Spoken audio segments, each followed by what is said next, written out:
get to start recording. I listen to wrestling podcasts, and Stone Cold Steve Austin is one, and he always does this. He forgets to record? He'll be like, hey, we just recorded an hour, and I realized I wasn't recording, and we just, instead of going over the same questions, we're going to do something new. So, yeah, there it is.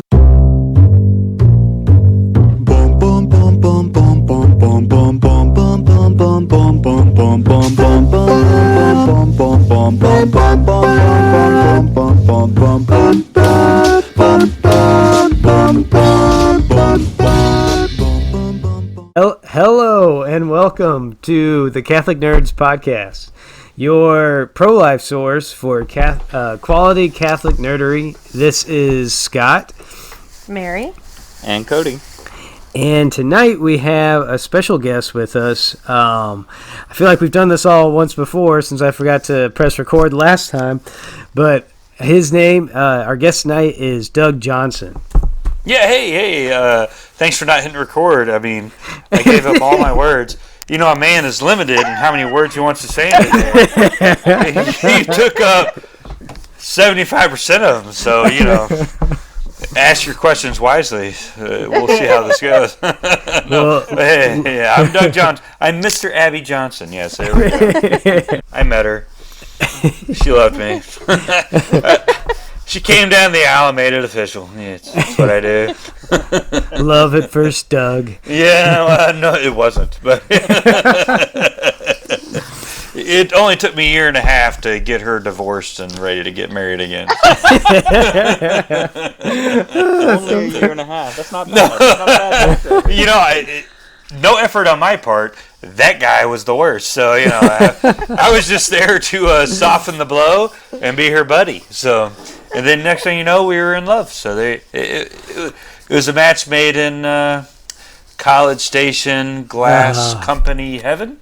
I don't know. I mean, heaven and College Station are basically synonymous, right? No. Mm-hmm. Well, there's a whole song about you can go to heaven, but I'll go to Texas or whatever it is, you know. And I think just Texas itself is heaven. Y'all grew up with that version. I grew up with the Uncle Cracker version. A lot like Detroit. Well, you started with Uncle Cracker. No, it's all wrong. So that was kind of my first encounter with Abby was in College Station. We both went to Texas A&M, Abby and I. And and I didn't. I'm just whooping. I'm not supposed to, apparently. Apparently, I'm not allowed to. But I went down the road to Sam Houston State University. I only lived in College Station for like 14 years of my life. And we decided to move away because we grew up. And no one else did. No, you keep getting older, and they stay the same. Yeah, it was exactly from Dazed and Confused. All right. So no, it was no. It's a great place to raise a family. Don't mistake us. You know, there's a lot of townies or people that become townies. They go to college there, and they become townies. It's one of my leading aspirations. To become a townie? A townie at College Station. Oh, well, you know. Not just a townie, you know, in general. So what car will you drive? What car will I drive? Yeah. If I were to become a townie in College Station, I want a 95 Bronco. Oh, is that the not one white, Not white. Don't bring up OJ. Hey, that's what I was going to say. Oh, is that the one that Coleman guy drove? I want all the other colors. No, not white one. Yeah. Well, I've driven the same Honda Accord for a while now, so I might have a transition. Nope, you'll fit right in. You'll be Jack Lake, Abby's ex-husband. So I think that's what he had, and it was parked on the road. It didn't work, and it had bees living in it. So. Yeah. Can you set the record straight on Abby's first husband appearing in as he was depicted in Unplanned versus yourself? No, they sold him way too well. I don't know how he's doing now. Surely he's a fabulous human being, and he's doing very well, and he's very happy. But at the time when he was dating Abby, his car didn't work, so he did not drive an El Camino. He was not that handsome. He could not grow facial hair that well, and his car was parked with a busted window. I don't know if they could start it, and there were hornets or bees or something that flew and built hives living in that car. So it is what it is. Yeah. So could you rolling down the window be like a spigot and you get like fresh natural honey? I mean, was there any purpose to that? Well, it's up to you, and your life depends on what you want to do there. But I think it was a bad idea. I think he sold that thing for $500 just so somebody would take it away. So it was bad. It was bad all around. Yeah. So can you get us up to speed on how Unplanned's doing? I know you were telling us last time about the basically taking out a whole theater on your own. Yeah. So, just for the Catholic followers and good friends there, or people that love movies. So we have a theater here, pretty local to us, and I'm not going to say where we live because there's some weirdos out there. But anyways, we call those T-sips. I call them podcasts. Yeah, I call them hipsters. It's whatever. I just don't call them. Yeah, and you shouldn't. There you go. Yeah, but anyway, so we have a theater here, and they have 14 screens, and our parish was able to get several screens there, and we show up. They had 4. Another parish had 2, and then the theater decided to show the movie, and they had 1 screen. So 7 out of the 14 screens had our movie playing on it in one night. That was last Thursday night, and it was at 7 o'clock, and they were all sold out. That's it awesome. Was just our parish alone in those 4 screens had 450 people. And then the other parish, which was actually the parish that hosts the schools our children go to, because our kids go to private school, and they had 150 people. And then the public screening, they were sold out. And so it was just amazing to see so many people show up and support and want to see our story. And in fact, once they all let out at the same time, and so I was in the lobby just to say hello and thank you for coming. And the manager had to come out and say, "Hey, you're blocking the concessions, and people want to see Captain Marvel." It's like, no, people want to talk to Doug Johnson. They can just wait on their butter and second butter show. Those people just go in there without unbuttered, dry popcorn. Because they don't love the Lord if they're going to go see Captain Marvel over Unplanned. Just kidding. They love the Lord just fine. Captain Marvel's been out for a while. Yeah, well, whatever. You haven't seen it. Who are you kidding? You're not a fan. I had to go see Captain Marvel twice. I actually went to go see it, and then my wife texted me with a bunch of freaking errands to run, and I had to leave in the middle of the movie, and I was like, I didn't want to pay for this more than once. And so I had to go back and see it again. It was great with the 90s music. It's nice. It's a nice movie. And we talked about that's why I love Guardians of the Galaxy. Guardians of the Galaxy is my number 1 or 2 of the Marvel universe. I would say it's probably my number 2. On pure comedy alone. Yeah. I would say my favorite is Thor Ragnarok. You know what? That's pretty stinking funny too. Yeah. Yeah, with Jeff Gold. But I haven't updated my list since Civil War. Yeah, so this is like Catholic Nerds exclusive, the Doug updates to the Doug on Tap list. Yeah. So which would you put, which would you rank higher, Guardians of the Galaxy 1 or 2? Oh, 1 for sure. Honestly, I think it's 1 or 2 overall. One of the best, like just entertainment value. If you were to bring in somebody, you're like, I don't watch comic book movies, Yeah. What should I watch? Come in and watch this. Because you don't want to show them Deadpool. You know? You show them Guardians of the Galaxy. Definitely don't want to show me Tobey Maguire Spider-Man. No, that's a terrible idea. No, I mean, okay. Tobey Maguire, why are you so sad? Why are you so morose? Like, yeah, why is he gotta be an emo Spider-Man? You're a smart mouth teenager. You're supposed to puns. Where are the puns? And Give me he's some like, puns. And he's like 40 years old making these movies, trying to be like a 15-year-old, 16-year-old. Well, Garfield, the other guy that came along and made the other two, I liked him way better. Yeah. I actually thought, apparently in real life he's intolerable, but in the movie he's great. Well, and Emma Stone was, I mean, nothing against Kirsten Dunst, but yeah. Well, all the redheads, they do just fine. Well, on a lighter note, my wife still if for some reason I'm upside down, like, putting up Christmas lights poorly or something, she'll still try and give me the Kirsten Dunst Spider-Man kiss, which I appreciate that. That is quite possibly the coolest thing I've ever heard. I don't know what's better, the fact that she tries to give you the kiss or the fact that you're hanging upside down. No, I will hang upside down just to get that kiss. I'm like Clark Griswold up there, And you're saying this as though it happens like with a relative amount of, consistency, like that it's a fairly repeated occurrence. No, if you're upside down, you're like, "Hey, babe! Quick at me!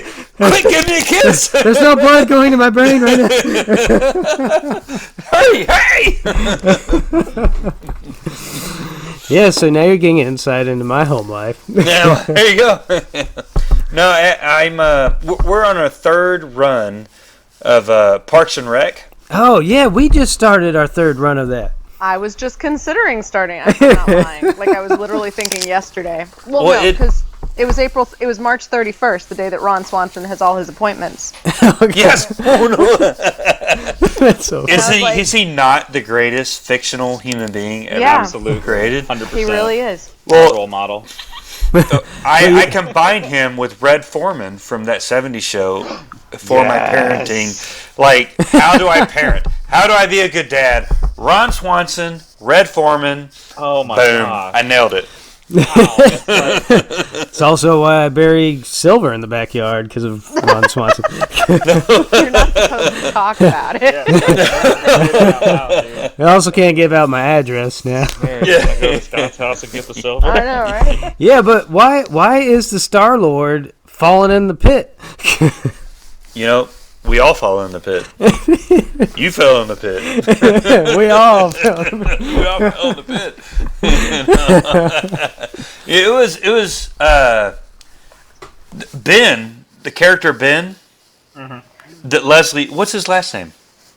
I want to say Clapper. Wyatt. Ben Wyatt, yeah. Okay, so I feel like I am very much a Ben Wyatt. I am the total nerd. I like all the sci-fi comic book shows. I'm very much stuck in the 90s alt-rock genre for music. I don't have the roller skating thing he has. Oh, God. Did you make a Cones of Dunshire? No, good Lord, I don't think that deeply. As far as finances and accounting goes, don't talk to me. But entertainment-wise, on the Treat Yourself Day, I might have bought a Batman Treat yourself. suit. Yeah. Oh, like a legit $5,000 Batman, like he had. Well, yeah. Why not? Pretty fantastic. Yeah, because that's the only way I'll ever have abs is by some kind of device. I've trained my fat to look like abs. I've been practicing for 15 years. Get that ab shocking system. They just sit at your desk and it'll give you a 6-pack. No. I went to college as a kinesiology major, and they taught me how to flex those suckers into looking like I work out. I feel like I would just I should have herniate stayed in something. kinesiology a little bit longer. No, yeah, it was. It turned out into a really good job, actually, in teaching special ed for 5 years while Abby was working in the abortion industry. That's a terrible segue, but Oh, God. That's a good segue. That's a good segue. That works. Well, and tell us, not that I don't want to just talk about Parks and Rec now, but yeah. Oh, wait. Do we have another half hour? Right. Well, if I forget to record again, then we'll keep having extra. Oh my gosh, I'm going to check my computer. Everybody needs to check me. It says not recording! Alright, says recording. We're good. Okay, yeah, we're 20 minutes in, yeah. But, so tell us about the R rating, and while you're doing that, I'm going to try and figure out a way to get us back to Parks and Rec. Okay, so the R... I don't... That's the craziest sentence ever spoken. That's what I'm here for. So the R rating, I don't know that the people making the movie, they weren't going for it. They just said, hey, we're going to make a movie, and we're going to let the chips fall where they may. And so they sent it in, and we were given the R rating, and they actually went for a repeal. They were like, are you sure you want to give it an R rating?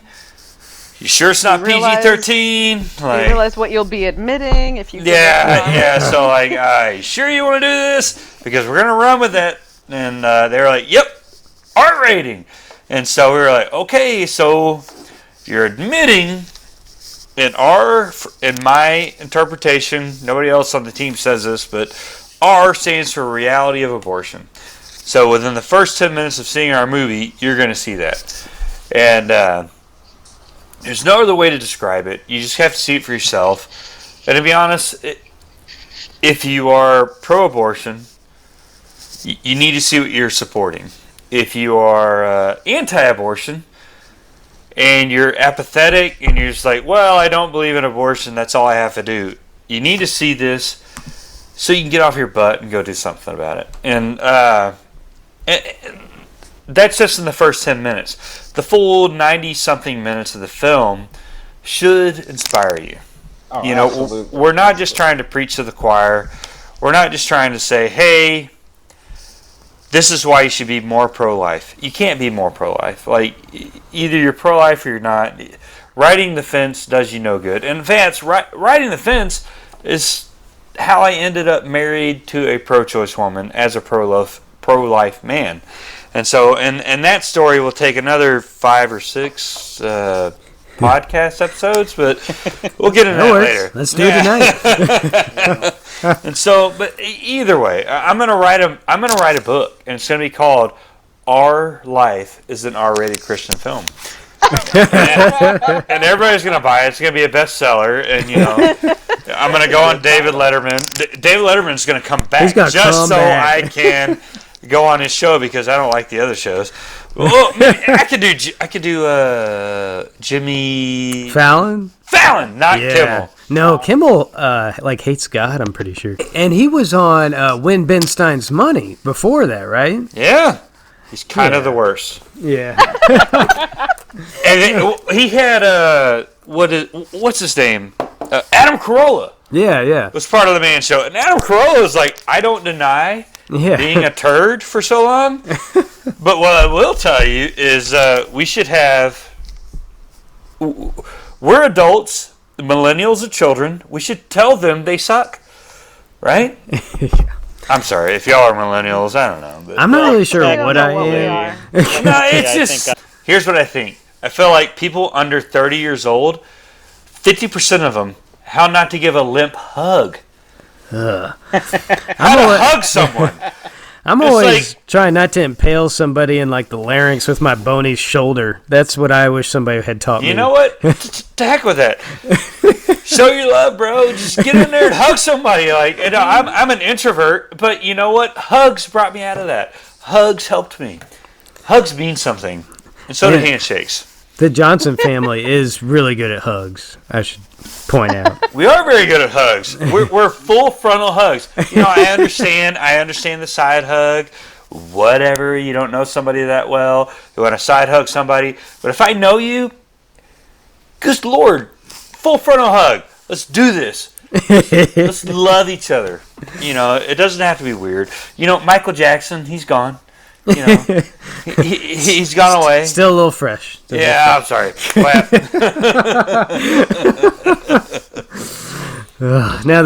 Now the whole Finding Neverland movie has been ruined for me with that new biopic or whatever they made. I got halfway through the first thing, and I was like, you know what? This is good for parents that don't know any better.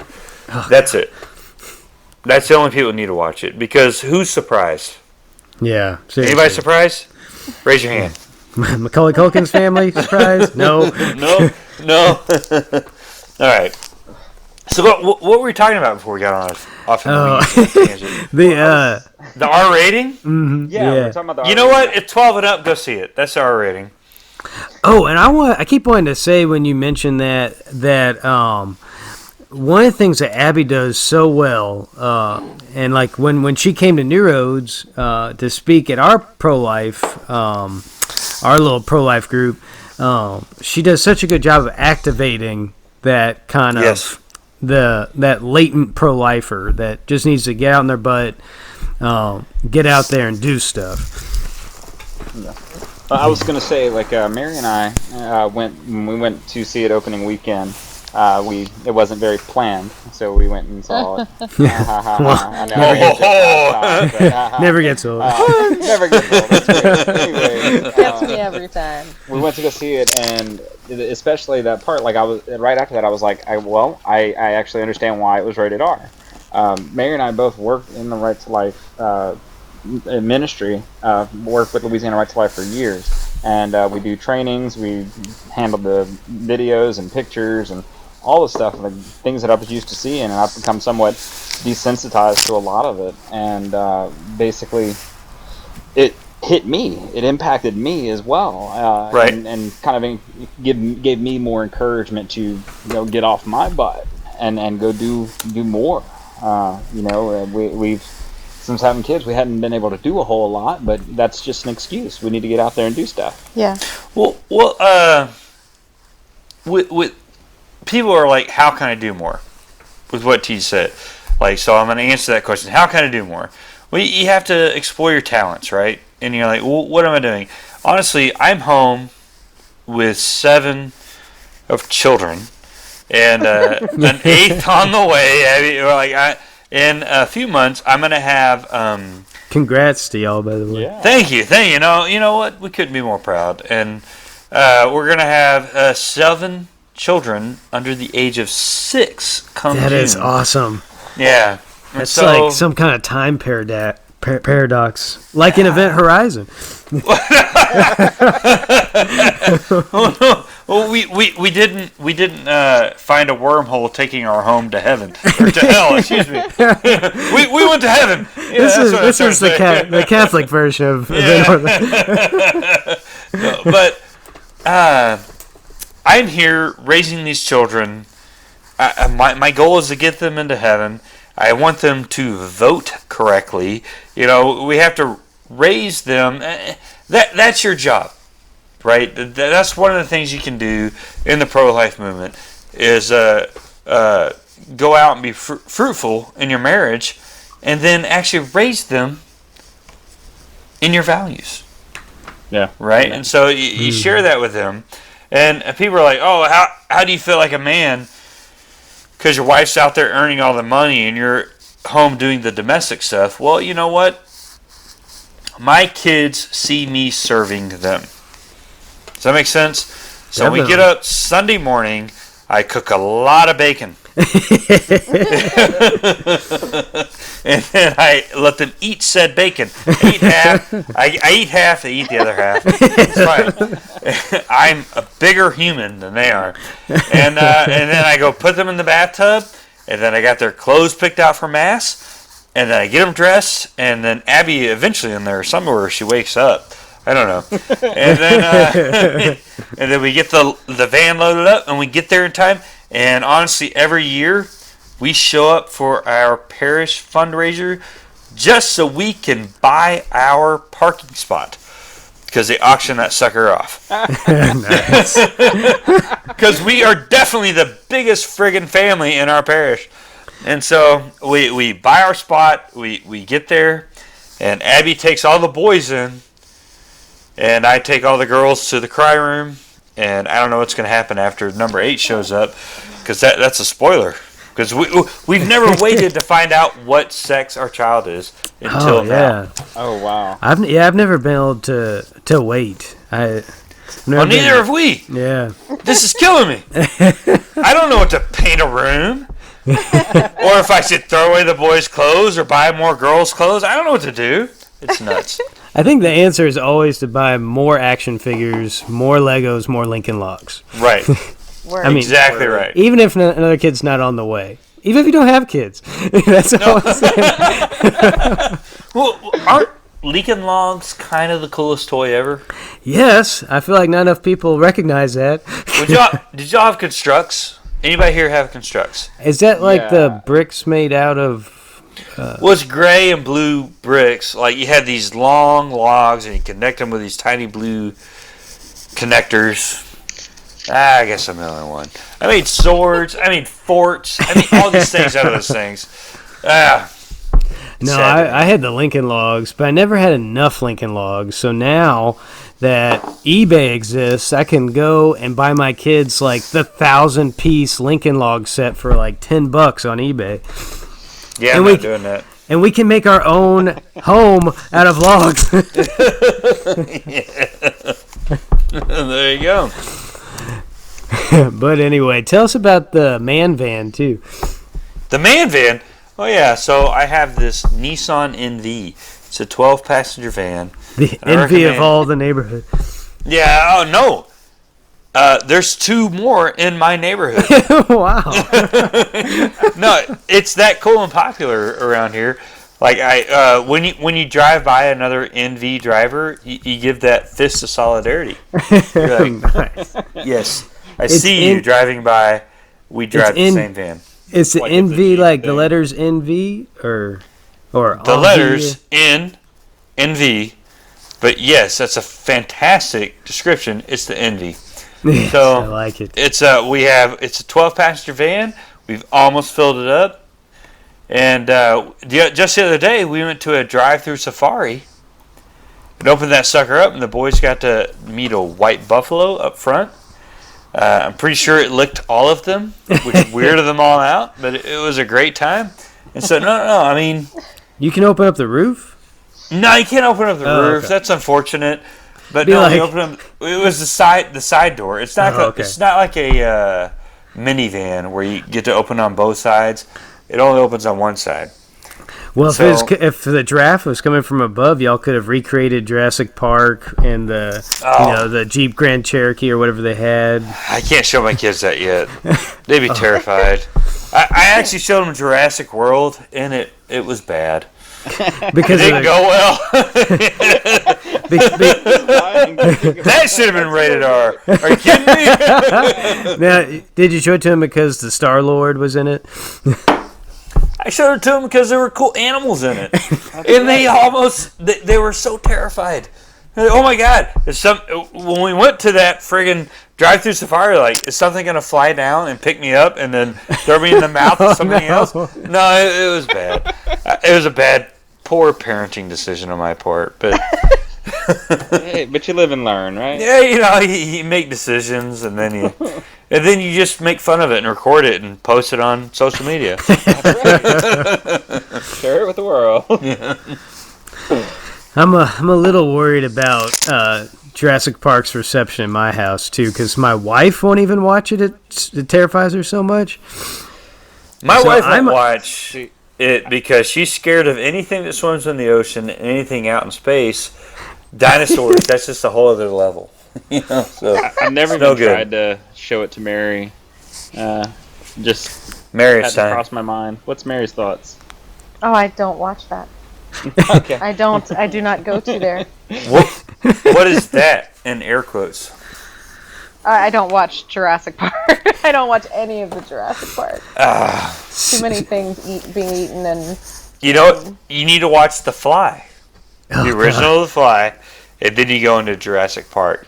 And then you create you got the Jeff Goldblum continuity, too, if you watch the new one.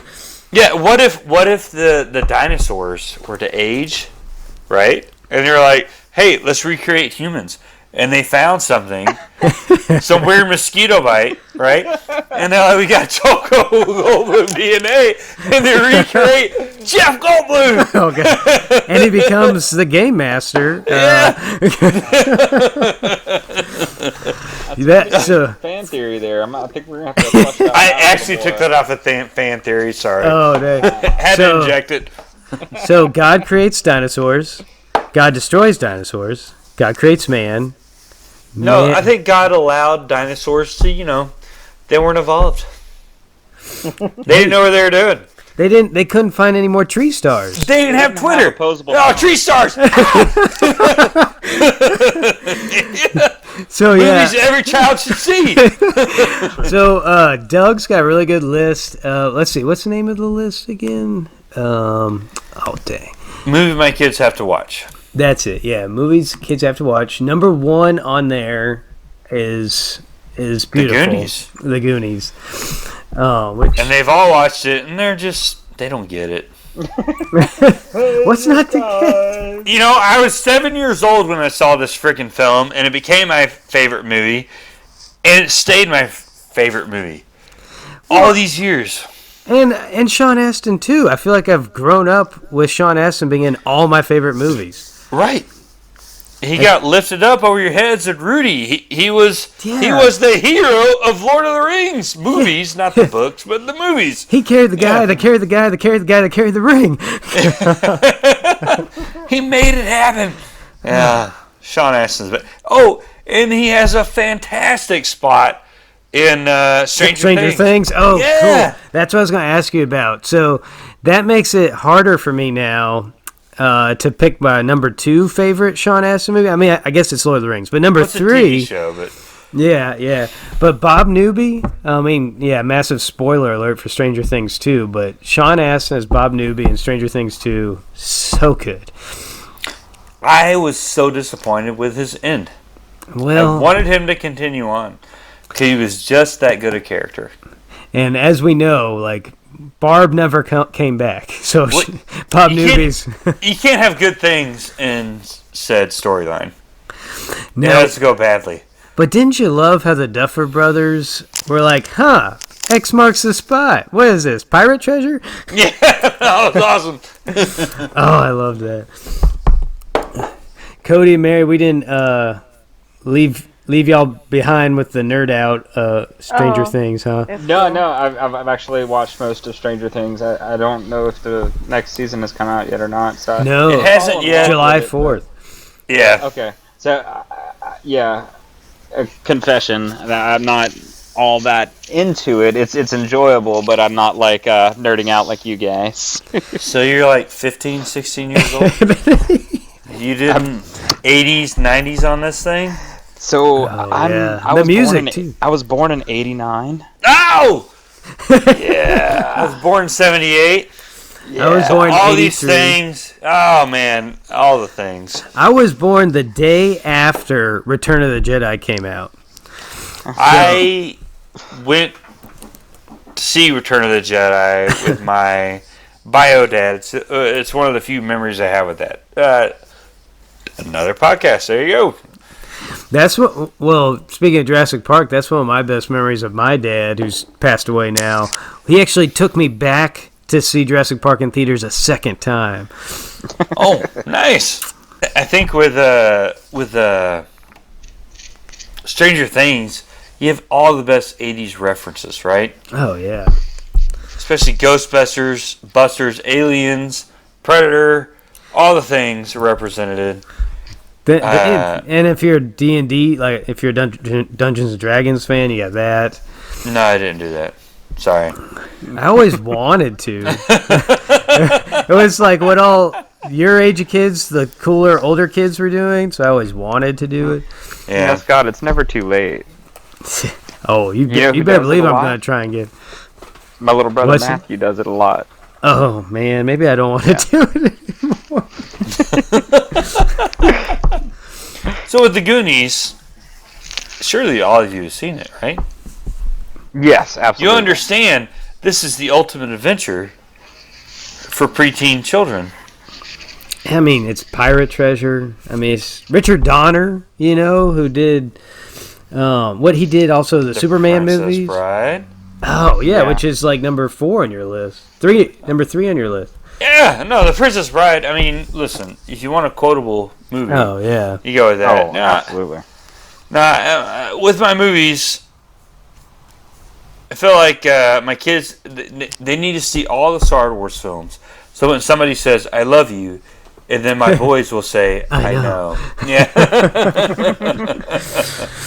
Well, and speaking of Deadpool, maybe Cody was telling me that was it the DVD version that they actually bookended it with Fred Savage and Columbo, but it wasn't Columbo, reprising their role as the Princess Bride. Oh my gosh, it was amazing. It is Deadpool. If you want to live on YouTube, you go for that. YouTube Deadpool, Fred Savage, and they tell the story in the form of the Princess Bride. Ah, so cool. Oh, that's right. Who does it instead of Columbo or Peter? Deadpool. Oh, okay, Deadpool perfect. does it, Yeah, so it's what's his name? Peter Falk, I think. No. Ryan Reynolds. Yeah. Ryan Reynolds Once Upon a Deadpool. as Deadpool reprises that role, and then Fred Savage lays in bed. They did a fantastic job of recreating the room Oh yeah. he was laying in. Oh man, it was wonderful. And then they knock on Nickelback, which we all love. Who loves it? It's wonderful. No, you gotta YouTube that because you got about 20-30 minutes of pure entertainment on that. Oh, I'm glad it's that long because I need to live in that moment for a while. We all do. We all have to crap on Nickelback. Yeah, and you're a WWE fan, but Andre the Giant, he and Hulk went at it, right? But not WWE. You don't want to start me up on that unless you're ready to go. I don't know if there's much I can contribute to that conversation. Yeah, so Andre was one of the most beloved characters. He was Fezzik the Giant. I actually have a bobblehead of that in my home. It needs to be like 3 feet tall. If it's Well, he's 5 inches tall, and he protects my wedding ring. oh, it's awesome. Fezzik is he's a big deal for me in my home. I have Obi-Wan Kenobi and Fezzik protecting my wallet and, and my wedding ring in my home. But Andre the Giant, he's a fascinating human being, right? Because the world was not built for him. Nobody was meant to be that big. And you can't fault him for being grumpy. He was a bit of a bully. I don't like that part of his story. But he also was very generous with his time. He probably means people. He probably means no harm. Yeah. Just really short on charm. No. Does anybody want a peanut? He really mean it. No, the cast loved him on that movie, but wrestling-wise, Hulk Hogan loved him. The Macho Man, my favorite wrestler, Randy Savage. He did not love Randy Savage because he was like, I can't get a hold of you if you got baby oil on you. And Randy Savage is all shiny with baby oil. So, no, it didn't go over very well. Yeah, so many, the little interesting things I know about Andre the Giant are, it's like he held the world record at one time for most beers a human ever drank in one sitting. Cheese Lou, I don't know if that's been broken, I'd be shocked. Let me see. He poured bottles of wine into pitchers and just drank out of the pitcher. He was notorious for his drinking and his flatulence, but Okay, in a 6-hour period, Andre the Giant drank 119 12-ounce bottles of beer. Yeah. Holy cow. It's insane. I had a friend that met him, Not that I'm encouraging that sort of thing. No, don't do that. You need a whole new metabolism. But I had a friend that met him and actually drove him to a friend's house. And he was working on a ranch of a pro wrestler that knew Andre really well. And he said, no. I didn't drive. I was in the passenger seat, and we had a cooler full of beer in the front seat. And I got out so Andre could sit in the front seat. And he grabbed me by the shoulder, his big-ass hand, right on my shoulder. He's like, nope, you sit in the front, pull your seat all the way forward, I'm going to sit in the back. And they bought the biggest Cadillac they could to get him. And anyway, he goes, hey, when's your buddy going to give me a beer? To the driver. And so my friend, he hands him a beer or two, and you couldn't see it anymore. It was just engulfed in his hand. Wow. So he just kept handing it to him. Now, Andre, the stories are just legendary, but they're true, right? So, that guy. I mean, there's only one person that could play Fezzik. Right? Yeah.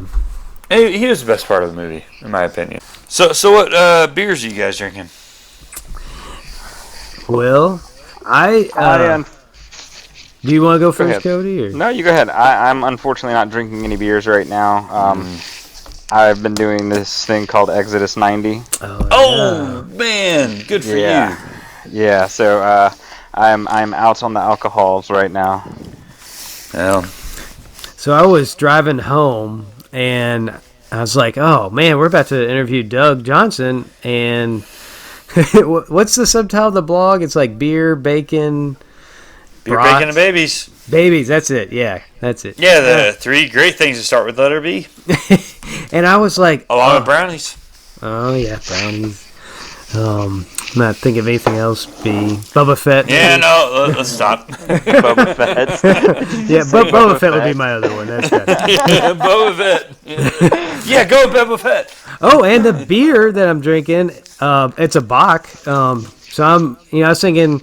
Well, okay. So I was driving home, and beer, I knew we were going to have, we were going to be interviewing Doug, and it's like, I don't have any beer. I had to go on a beer run, and so I reloaded my pack of Shiner. So I try to always have Shiner at the house, and then I bought it's a Louisiana craft beer, Reasonably Corrupt. It's made in Shreveport. Have you heard of it? No, I haven't, but I know about Shreveport. I think it's a Great Raft Brewing Company out of Shreveport. They've just kind of started coming into our area, and it's a black lager. It's pretty good. I've drank a lot of Abita. Mm-hmm. Sure. Out of Louisiana, and Shiner. 45 minutes away. Shiner is not the best brewer in Texas. Don't say Lone Star. No, listen. I drink Lone Star to stay hydrated. Yeah, that's right. If I float in the river and hey, you want a Lone Star? Yeah, I could use a glass of water. So, no, I could use something to recycle. No, here in Austin, Texas, we have all these hipsters and whatever, and they don't know what to vote for. What they're really good at is what they're really good at, besides getting mad about nothing, is brewing beer, creating good food, music. And, we have good places to eat, good places to drink, and great places to go see music. And so we have some fantastic brewers here. But Shiner, as far as Texas goes, I named my dog Shiner at one point in time. It was a really good beer. They got bought out. I don't recommend it if you come to Texas. Oh, really? Yeah, when did they get bought out? That was a few years ago. It just tastes overly carbonated. Does that make sense? It's got too many bubbles in it. See, but after I'm done mowing the lawn or something, I crave a carbonated beer. Or even I'll tell you though, the best beer is a shower beer. Doesn't matter what kind it is. After you mowing the lawn, long day, hard work. Just go get in the shower, whatever beer you got. I take the shower and then I drink a beer. I look it up, Google it. Shower beer. There's actually like a scientific thing going on there that the cool beer inside of you, while the hot shower is like heating you. It's like a really relaxing sensation. It really is. Yeah. Why wouldn't it be? Right. This isn't what. Looking, the zombie killer I pulled up is a cider, so that's clearly not what I'm looking for. No! Cider! Ron Swanson would kill all of us. Oh, now do you drink any scotches or whiskeys? Whiskey, bourbon. Okay. No scotch. Scotch, I don't know. My grandfather does. I couldn't get into it. It doesn't work for me. Something about it. I'm a fan of scotch and whiskey and bourbon and all kinds of. The oakier the better. And what I like beers that are aged. Those are in wonderful. bourbon barrels. I mean, that's the way to do it. Especially if it's a stout. That's fantabulous. I think we had even there's a wine. There's a new bunch of crop of wines that are coming up. They're aged in whiskey barrels too, like Inferno. I don't know if you've heard of it, but those are pretty much anything aged in a whiskey barrel. Maybe bacon too. I don't know. Is delicious. I think bacon is meant to be enjoyed in its purest form, which is fried up and in my hand. So take a bite out of a pig. Well, people are like, "Hey, I found bacon toothpaste." I'm like, well, "Don't give it to me. I'm not using that garbage." So bacon is just to be fried up and eaten as bacon, about a 1/4 inch thick. Wonderful. 1/4 inch, beautiful. Break out the rulers. They started something in Louisiana. They have to, obviously they have to put on bacon on everything these days. But our king cakes, our Mardi Gras king cakes, they started putting bacon all up in those, and I don't like that at all. Really? I'd much rather find a piece of bacon than a baby. I feel like I got lots of babies in my house. I don't know if you know, you've had attention, but we got a few of those. Speaking of your father-in-law, in the movie, it's portrayed that like he was just really excited about Abby marrying you. Is this recording? Yeah. Okay. So. Yeah. No, it's not in the movie. But whenever Mike, Abby's dad, my father-in-law, maybe in a lifetime, the time we've known each other, 1,000 words have been spoken between us. But we get along fantastically. And I say 1,000 words have been spoken between us. I can account for 950 of those. Wow. No, he's a man of few words. He is a strong but silent type, right? Mm-hmm. He's a man of few words. No, I love him to pieces. I considered him a mentor and a leader. But whenever he brought Abby down and gave her away to me, when the preacher was like, "Who gives away this woman?" Blah blah blah. That whole rigmarole. And he goes, "I do." And he grabbed my arm, pulled me closer to him, slapped me on the shoulder, and said, "She's all yours," and walked away. What? He's like, "Hey," and it was a very loving thank you. We love our daughter. You love our daughter as much as she does. And thank you for taking her on. But what's funny is Abby is very much like her father. Like, they're both people of few words, unless you piss them off. They're people of a lot of words. And so anyway, no, I appreciate that. It's a moment I definitely cherish with Abby's dad.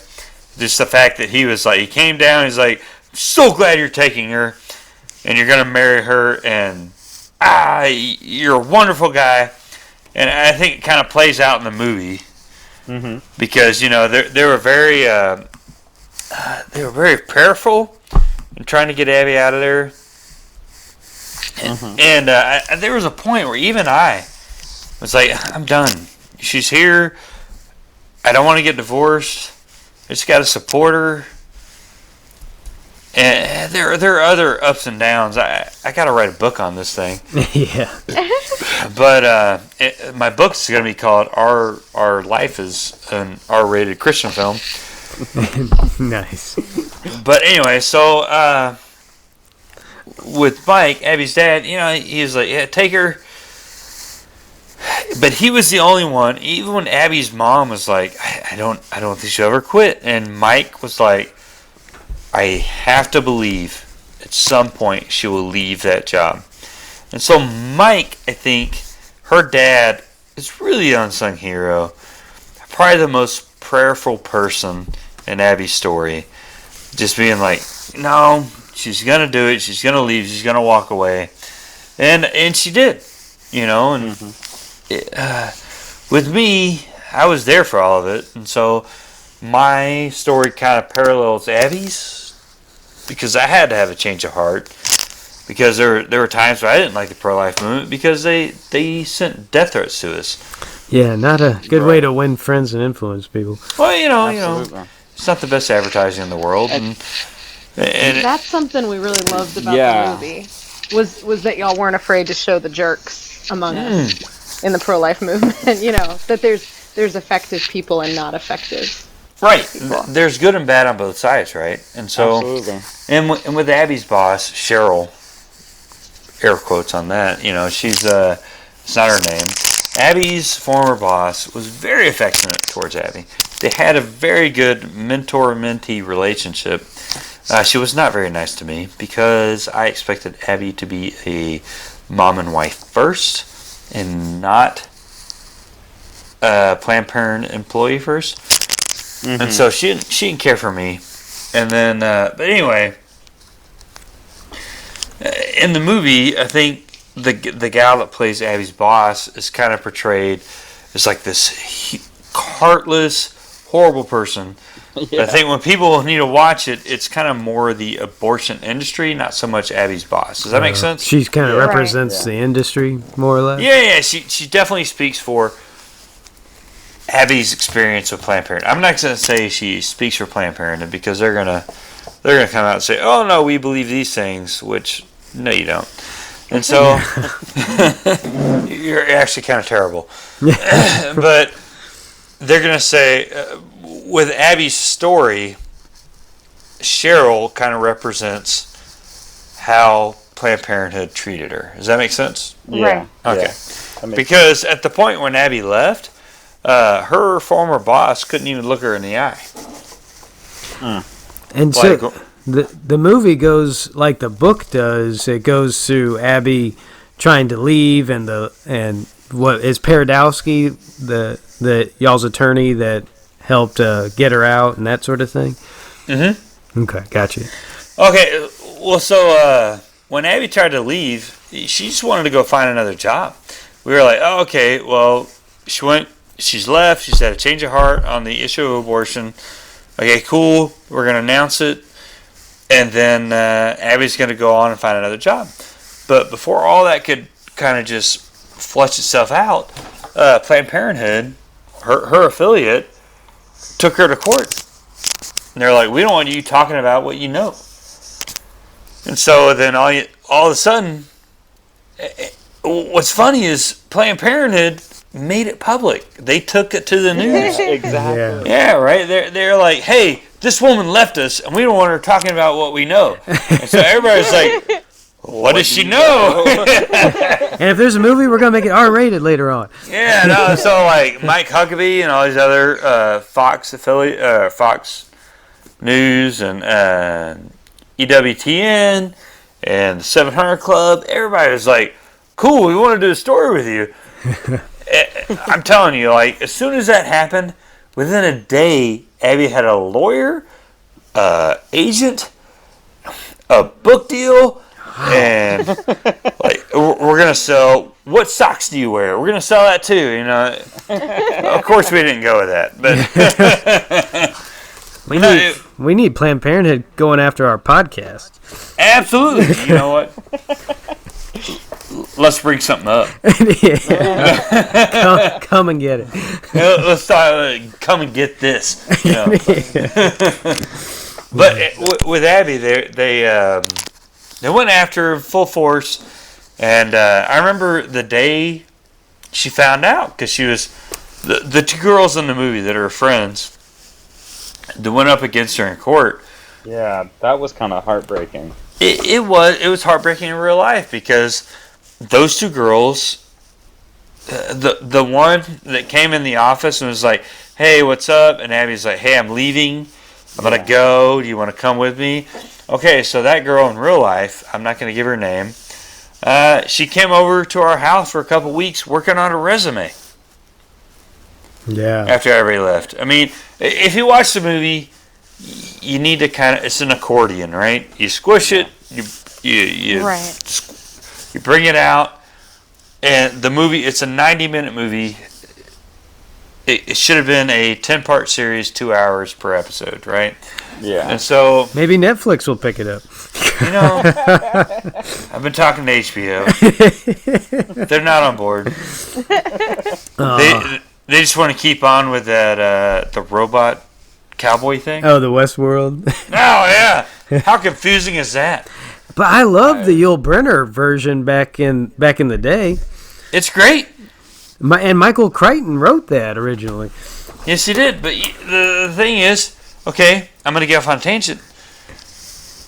It's just that series is too convoluted and too weird. The Matrix is easy to follow compared to this garbage. I love the Matrix. I wanted to ask you on that. Basically, one of the things that I had never thought about. And I was trained in apologetics in Wichita, Kansas, and actually visited the facility that George Tiller was at. Okay, yeah. And I know this is kind of like one of those, but what they portrayed in the movie, like that's something that never even occurred to me, like that you as the husband of a Planned Parenthood director would be like, okay, no, we need to get out of public sight right now.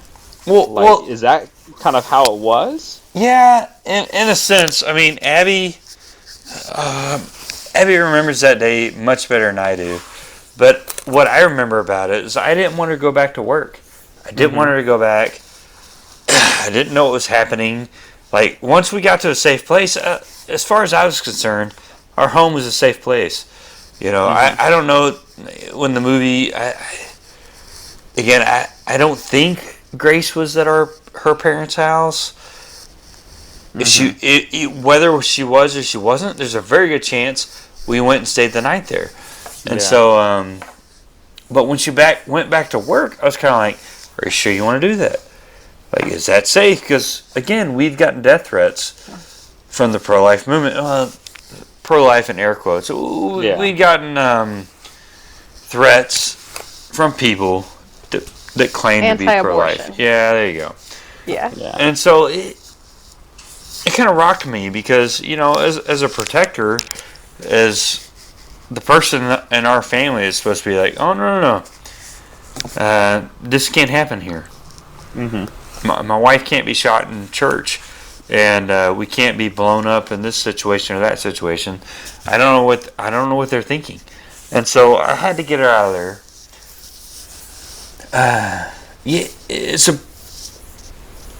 I'm pretty sure we went to her parents' place and hung out, but the most concerning thing with me was her going back to work. Going back, yeah. Yeah. That makes sense. It was just, and it's something I just never even thought about, like, what would be the reaction of, you know, the family members of other people that are working in facilities, you know? Like, would they be going to church next week? You know, things like that. It's like, man. Well, you know, the thing that's hard for people to grasp is that these clinic workers do go to church. And they do value their families. And they do love their children. And they do love other people's children. Mm-hmm. Apparently, for a lot of pro-lifers out there, they have to believe that anyone that works in there hates children, hates babies, and hates families. And that's not true. They're not growing families the way we do as Catholic Christians, right? And so they don't see it the same way. They see it like, oh, one and done, or I decided I only want two. So they have this contraceptive mentality. They really absolutely separate sex from procreation. Right. Okay. And so once procreation happens, they're like, oh, no. It's not what I meant to do. We got to end that. Right? And so that's the contraceptive mentality. And so, but when you work there, my thing is for pro-lifers that have been pro-life their whole life to understand these people in here do not hate other human beings. They're not monsters. They've been led in a different direction. Does that make sense? Mm-hmm. Yeah. They've been lied to. Yeah. And same as Abby. Like, she was lied to. And, I think her working there was to justify her 2 abortions. Right. And she'll tell you the same thing. She'll say, oh, no, I gotta find a way to make this okay. Right. And she did for a while there. And I did. As her husband. Yeah. But eventually the truth kind of slapped us in the face. So there we were. Yeah. You said about the abortion facility workers going to church. I heard one of Abby's testimonies where she said that when you guys became pro-life, that your church told you were no longer welcome. Was that the Methodist church? Episcopal. Yeah. And just the ludicrousness of like you should believe that we what? No. The Episcopal Church is very divided on this, but go ahead. Okay. Yeah. Oh, just that like so often the Catholic Church is labeled as being unaccepting or uncompassionate because of the teachings of the church, and it's like, what are you talking about? Like, anyone can come, anyone can show up at Mass. And the idea that when you guys became pro-life, that when you said, hey, we're not in favor of killing children anymore, that your church sat you down and said, sorry, you can't be with us anymore. Golly, that's a whole movie in and of itself. But it's when the whole thing went down, and the church we were going to is the Episcopal Church, and I'm not going to name it because, good Lord, they got enough bad phone calls after this happened. Oh, it went down. I mean, like, Abby posted on Facebook before she even had more than 1,000 followers, and that church ate it. So I find that comforting, though. I probably the Episcopal Church we went to, it was the one we found while we were still at Planned Parenthood, and they loved us. They were like, oh, please come in. Yeah. And so we joined it, and our daughter Grace was baptized there. And but the pastor there also sent women to Abby. Wow. Mm-hmm. For whatever they needed. Not for abortion services. Maybe one. I think there was one that did. But overall, it was just women's health services, which they could have found anywhere. Yeah. Honestly. Mm-hmm. Google is a thing. Use it. And so, anyway. So when Abby left, I was doing a Bible study there. And Abby was doing something else. And we were explaining what happened to us to that Bible study. And the next time I went, all of a sudden I found myself in a private meeting with the pastor of the church and Abby. And he was like, hey, we support Planned Parenthood. And we respect your conversion, but maybe you shouldn't come here anymore. Oh, God. Oh, my God. So, and y'all tried, did y'all try the Methodist church after that? After that, no, my parents were doing the Methodist church. But we went to the Lutheran church. We went to several churches after that. Okay. But Abby loves the praise and worship concerts that happen at some churches, and I don't. If I want a concert, I'll go to a concert. But no, so we our friends kept saying like, "Hey, come to mass with us," and we were like, "Okay, let's do it," just to get them off our backs. And then we actually fell in love. We couldn't get to the Eucharist fast enough, and we were like, "Hey, that's where we need to be." Y'all became Catholic after College Station. Like, it wasn't at St. Mary's Catholic Center, huh?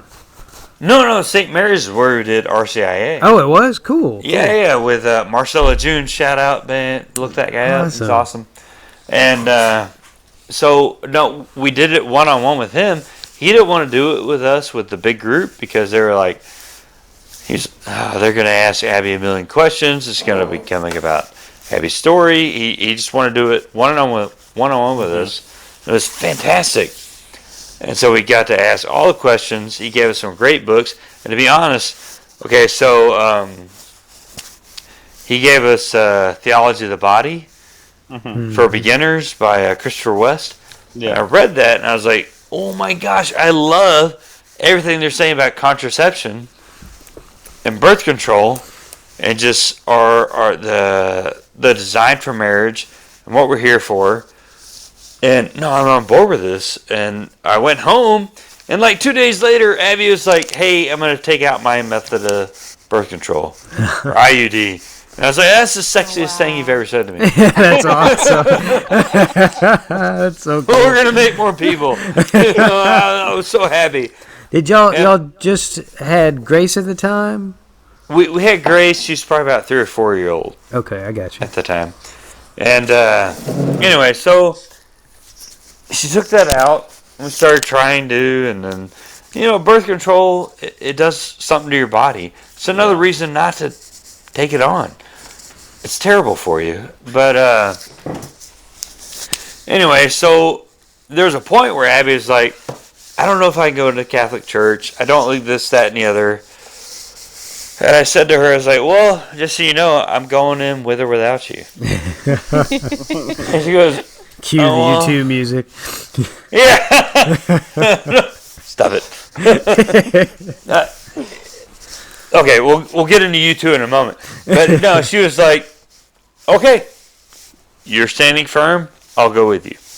Right? And we did. And it was basically just because I was like, nope. Back. Where did I fade away?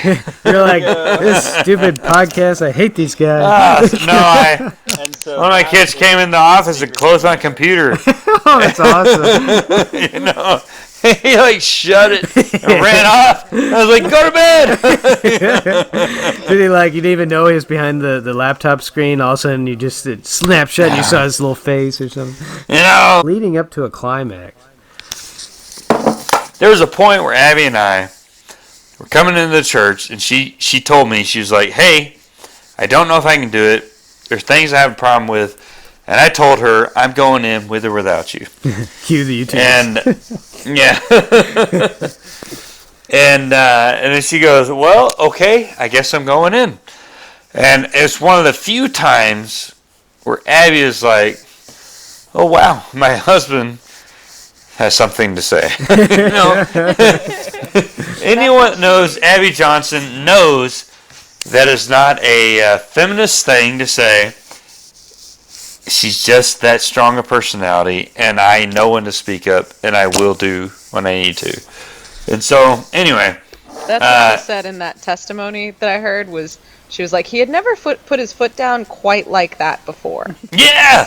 Okay. So I figured I should go with it. I'm pretty sure it was the second time. The first time was when we were getting married. We were about to get married, and she's like, you know what? It's such a pain in the butt to change your name legally. Do I really have to be Abby Johnson? And I told her, I was like, you know what? I'm going to lose pretty much every argument we're ever going to have while we're married. And I'm going to slave over our 8 kids upbringing. Yeah. No, we didn't know that. Praise the Lord,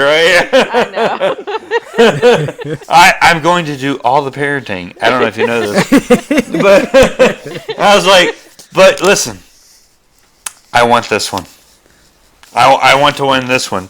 She goes, okay. And I was like, I don't want our family to be divided from the get-go. But you can't have a different last name. We have to be the Johnsons. I know Johnson is a very common last name. I have that same problem. It's not that cool. Whatever. It's like Jones or Anderson, whatever. Or Who cares? Smith. Oh, yeah, we're in the Matrix all over again, right? I'm an agent. Are we in the Matrix? But there's no real way to know. Reed is pretty common. So I was like, no, you're bringing it on. And she said, fine. And we got married, whatever. It was no big deal. No, it was actually a very big deal. Oh, our wedding day was very nice. But it's funny, my dad, the way we name our kids, and we got 1 million of them, is we go with the saint name and a family name. And my dad was like, well, my name hasn't been used yet. And my wife goes, I'm sorry. They're all named after you. They're all Johnsons. What's your dad's name? Don Johnson. Oh, like the actor. Yeah, don't even give him any slack. Miami Vice. No, we went to the premiere. He's like, hey, I'm Don Johnson, and I'm better looking than the real one. That was how he introduced himself. And people were like, how'd your dad like the premiere? And I was like, he's not leaving until he introduces himself to all 850 people here as Don Johnson. I'm the dad of the guy that was in that movie you just watched. No, he could not be more proud. Great guy. Gave me a good name, so I'll take it. The portrayal of you in that movie was pretty incredible. Yeah. Like Cody was like sitting there and he turns to me. It's all true. What was it you said? Does Movie Doug have a good beard? Because I haven't seen the movie. No. No, but Then what are we talking about? no. Brooks Ryan, who plays me, he can't grow one. Okay. Very handsome fella. I objected. He was too handsome. I was like, nope, I don't like this guy. He needs to drink a few more beers and lift a few less weights and be a totally different guy. I definitely turned to Mary at one point during the movie. I forget exactly which one it was, but I was like, man, yeah, I would marry that guy. You know what? I was like, man. I don't think I've ever turned to my wife and said that in a movie. You're not the first.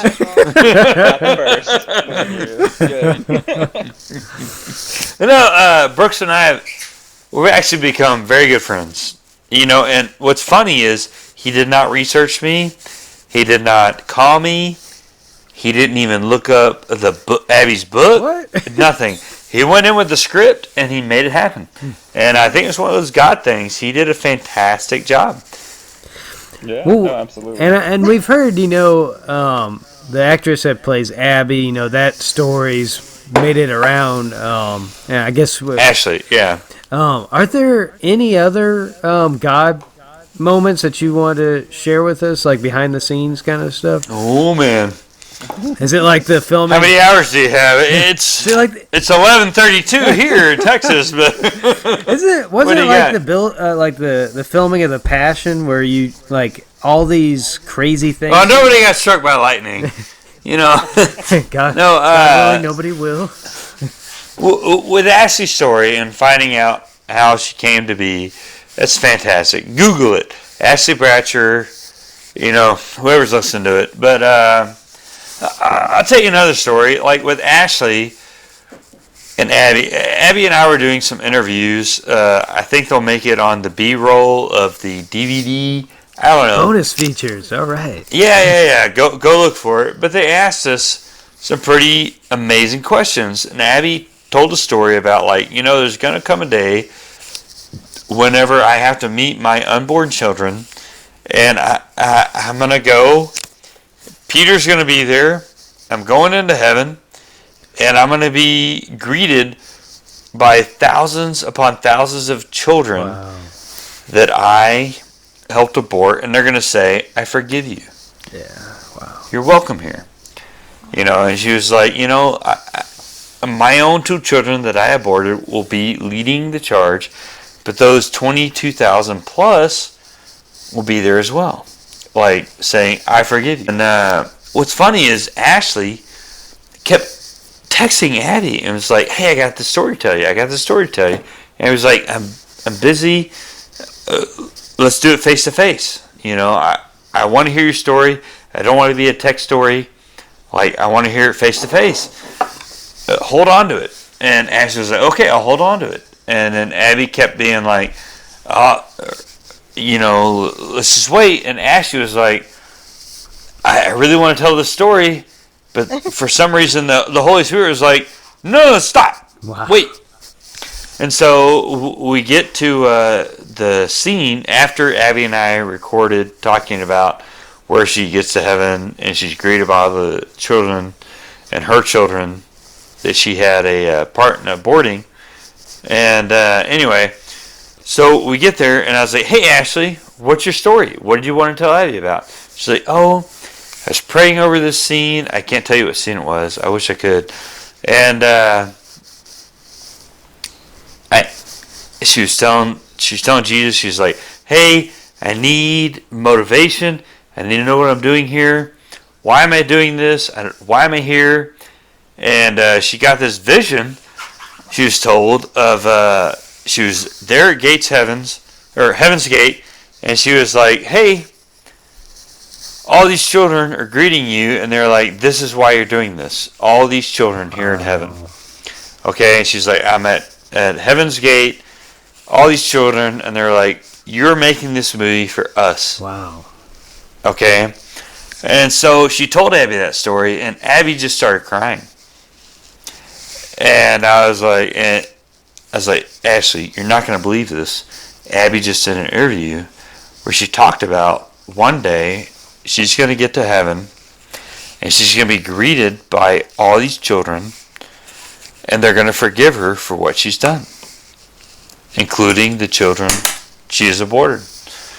And Ashley couldn't talk anymore. No, I guess not. Wow. No. And Ashley's like, oh my gosh. No. And like, it was this weird connection. I say weird as in amazing, yeah, right? Providential, yeah. That's beautiful. Yeah, and so the two of them, they just hugged each other, and I walked away. I was like, nope, I'm done here. I said what I had to say. There was the two of them. No more the talking two of them was were done that day. they were incapable of speech. I said what I had to say. I was like, you just have to know that Abby just did the speech, and then Ashley's like, her response was, oh my gosh, and that's why God told me not to tell you that. That's why God slowed me down, wow. So we could have this face-to-face meeting where we told each other these stories. And I honestly, I'm very cynical of those stories. But having witnessed it myself, man, there it was. Yeah. God was like, He brought these two women together, a Catholic woman and a Protestant woman playing a Catholic woman. Boom. Gosh, she wasn't playing a Catholic woman, she was playing a pro-choice woman. Yeah. It was you can't wrap up that spitball any better. It was awesome. It was a fantastic. I wish other people could be there. It was amazing. Yeah. Well, I'm glad I was glad to be there. glad you shared that with us. I'm glad that we can help spread that story. Yeah. That's awesome. Wow. Well, I mean, we could talk for the rest of the night about Land Before Time and Treestars, but that might be the best the best mic drop. Well, I'll tell you, on the scenes, there was a lot of emotional moments, so it was pretty cool just to be there. And okay, so for other viewers who are watching, the scene where Ashley is portraying Abby doing the chemical abortion, Yeah.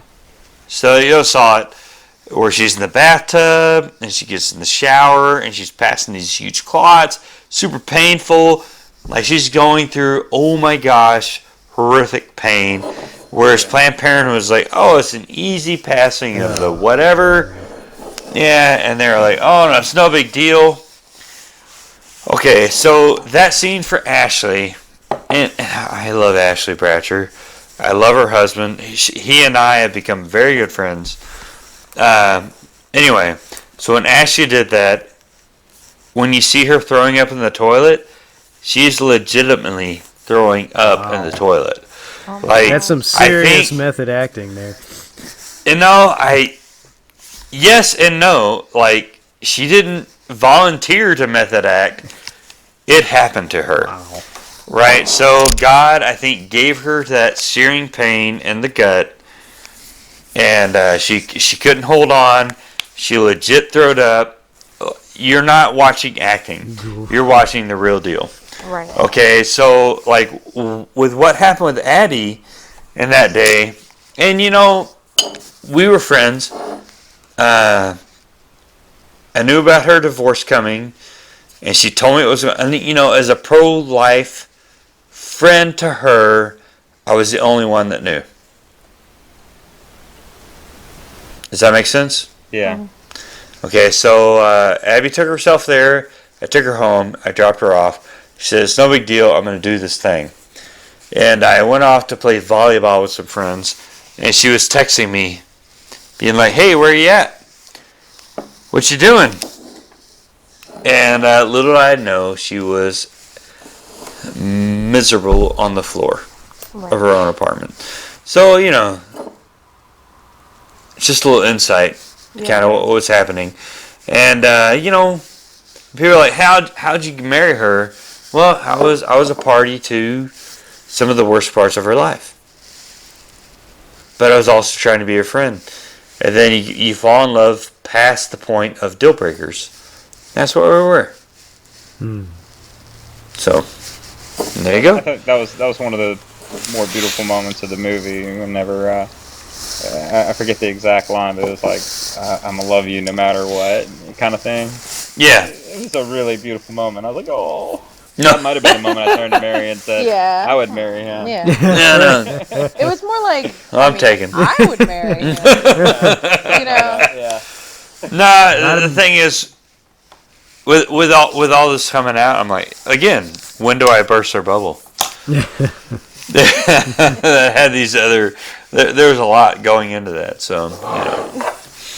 We were really impressed, like, with that scene that you were just describing, and with the whole movie, like, that, like, don't get me wrong, we love facing the giants and God. I love Facing the Giants. Facing the Giants is another awesomely bad movie. For the Lord. They're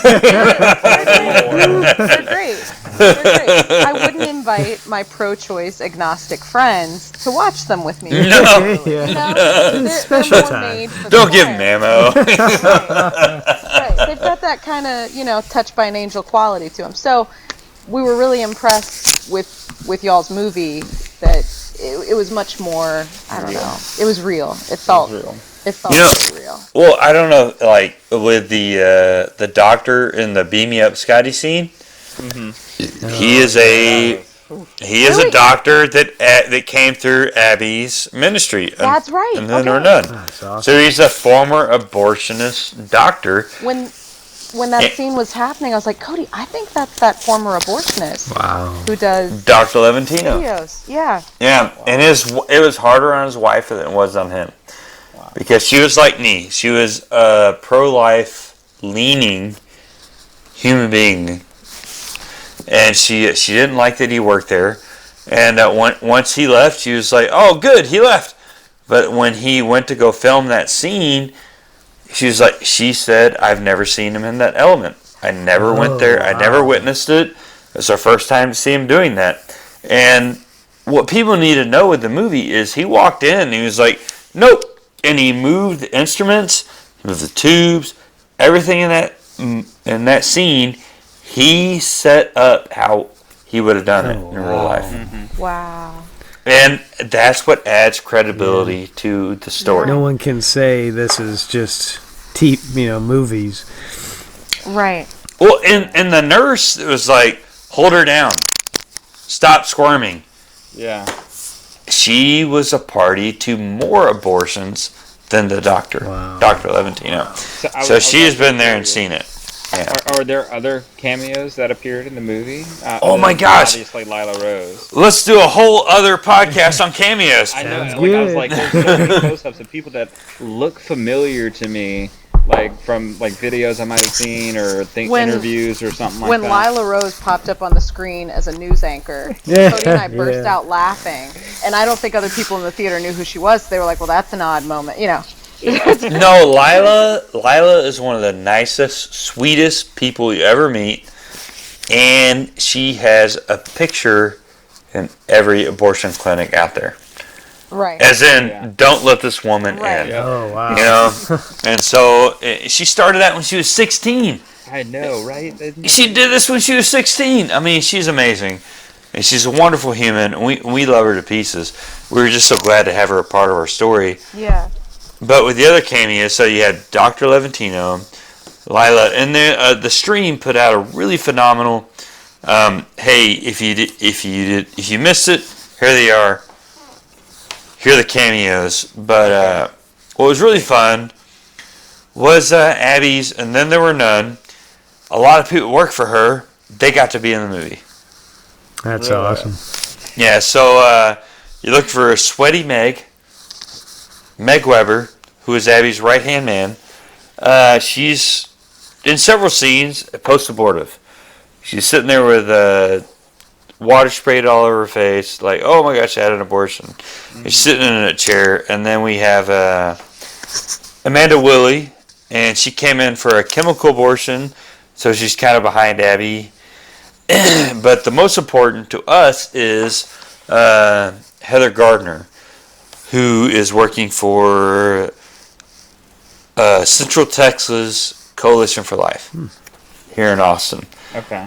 And she's the one that answered the phone. Abby said, hey, I want to leave. That was with like the Brazos County Right to Life group. It was no, yeah, Brazos County, but they were called Bryan Coalition for Life. Oh, that's I think. it. Okay, cool. At the time, they've disbanded. It doesn't exist anymore because they shut down that abortion clinic. The one that Abby worked at, that shut down. Right. Okay, No. so Heather Gardner worked there, and she was the one to answer the phone. Abby's like, hey, I want to come in and talk to you guys. And Abby turned to Sean Carney and was like, hey, Abby just called us. I don't know what to do. And Sean was like, open the door, you weirdo. yeah. Yeah, let her in. Yeah, when I was at A&M, we had Father Mike and Father David, and Father David would take us out to pray on Saturday mornings at Abby's clinic, and then we had this, like march across Bryan downtown. And so I didn't really know what was going on. I was just kind of going with my Catholic buddies, like my KC friends. And then, I don't know, 10 years passed, and I come out to 40 Days for Life, and I'm like, hey, where'd this start? And they're like, in Bryan College Station. I'm like, wait a second, I was there for that. But I'm here, yeah. No. It's just cool how all that exploded and did so well and prospered. And Well, the funny thing is, Abby was like, she took on her job at Planned Parenthood in the most conservative town in Texas, in College Station. They have the most protesters of any Planned Parenthood in Texas. wow. I didn't All right, know and then that. she leaves. And she's like, hey, let's move to Astin. Where everybody's super liberal, where all the skinny jeans are worn. And, Could not have more contrasting cities.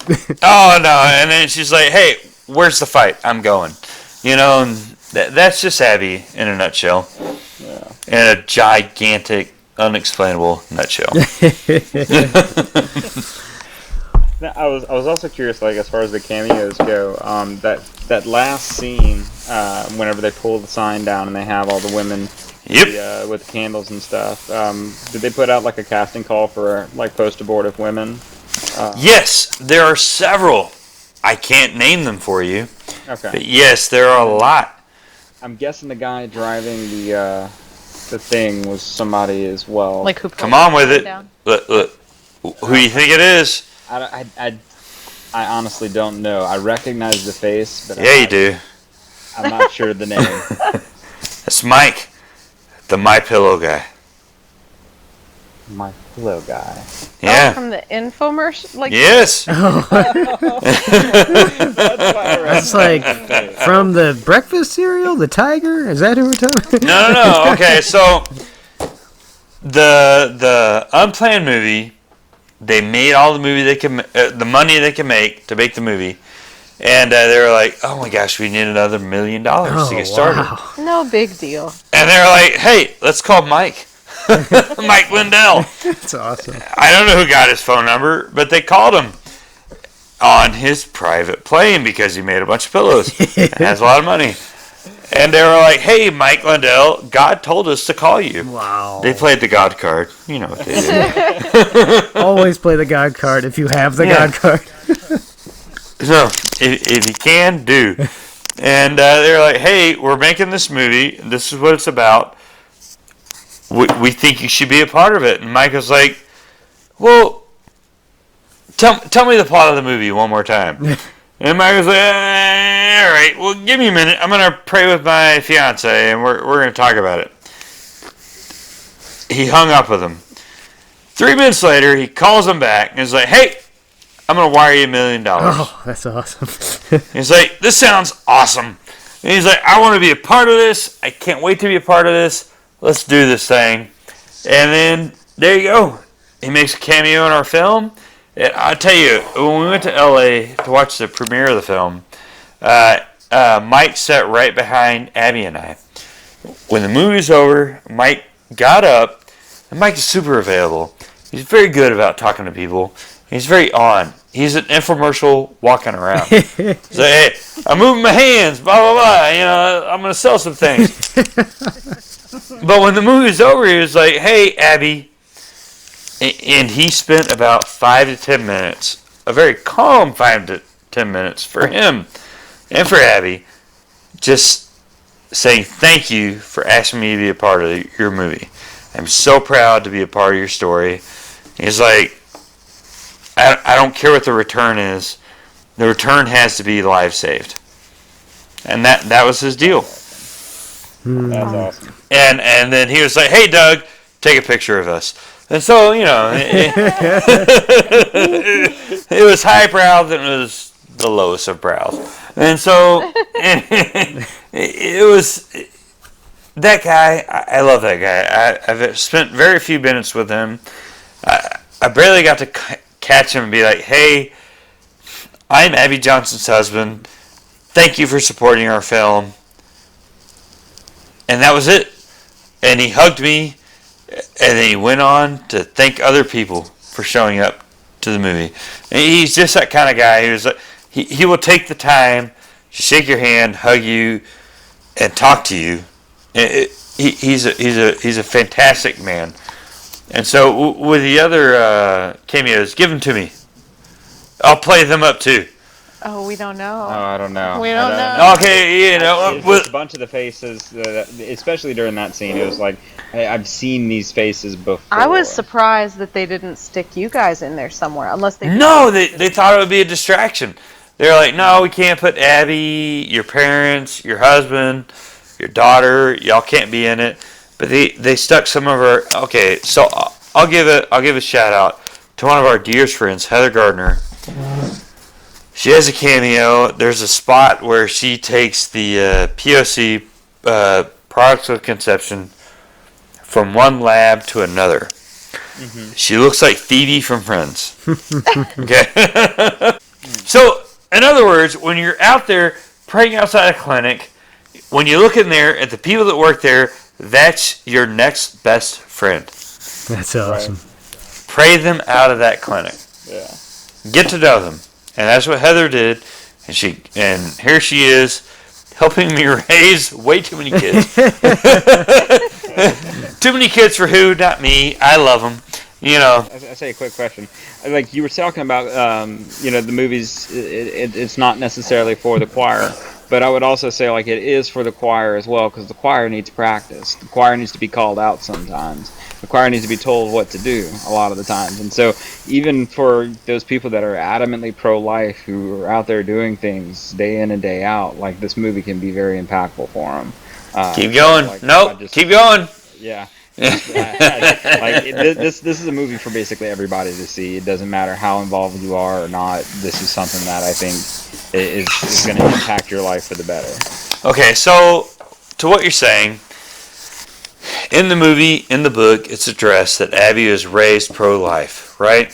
And so, but her pastors apparently didn't do a good enough job. Mm-hmm. And her parents, they were the kind of people that were like, hey, here's your sex ed. 15 minutes later, we're good, right? You're not going to do those things. And so... My dad threw a book at me. That was it. I think what our story has to tell to women, to mothers out there, is spread the message to your children. Talk to them as if they're teenagers going to college. They're going into real life and the real world, and they're going to have to make decisions. Tell them what are your values. Please adopt our values. Does that make sense? Mm-hmm. So we are raising the next generation of voters. Take that upon yourself as a big job, okay? And men, okay? So your job is to be mentors to the next generation of young men. You got to teach them what commitment looks like. You got to teach them what does it mean? Okay, I'm saving myself for marriage. Now we're married. Fertility is shared. Okay, so you can't separate sex from procreation. I mean, we're a whole person. You can't we can't treat our sexuality as some object part of us. Well, we can't treat marriage as it's not a box you check. You're past the point of deal breakers, right? So your wife goes out and starts smoking, or your husband goes out and views pornography, and you catch him. By the way, if your husband is viewing pornography and you catch him, he wanted to be caught.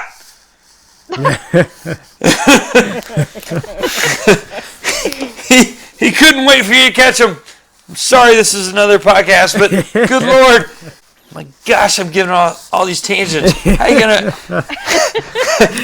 cut and paste this thing? It kind of reminds me of remember Bill Murray at the end of Scrooge, and he's like talking about love, and he's having this. I love being compared to Bill Murray.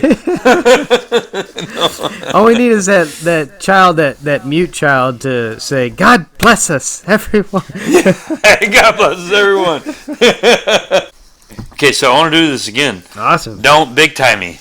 Yeah, I don't think that's going to happen. Alrighty. Thank you for nerding out with us, the Catholic Nerds. Thank you, Doug. The Catholic Nerds, this is Scott Smith. Mary Reed. And Cody Reed.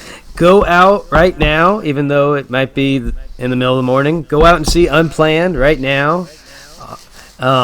Please do also subscribe to this podcast and share it with all your friends, Catholic or not, pro-life or not.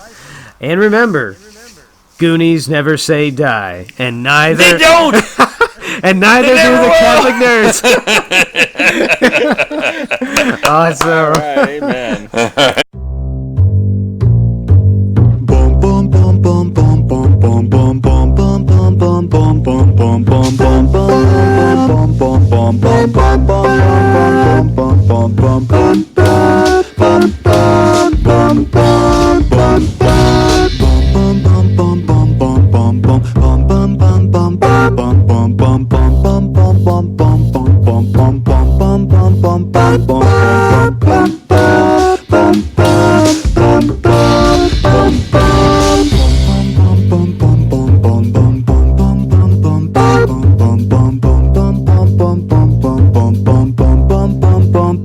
bum bum.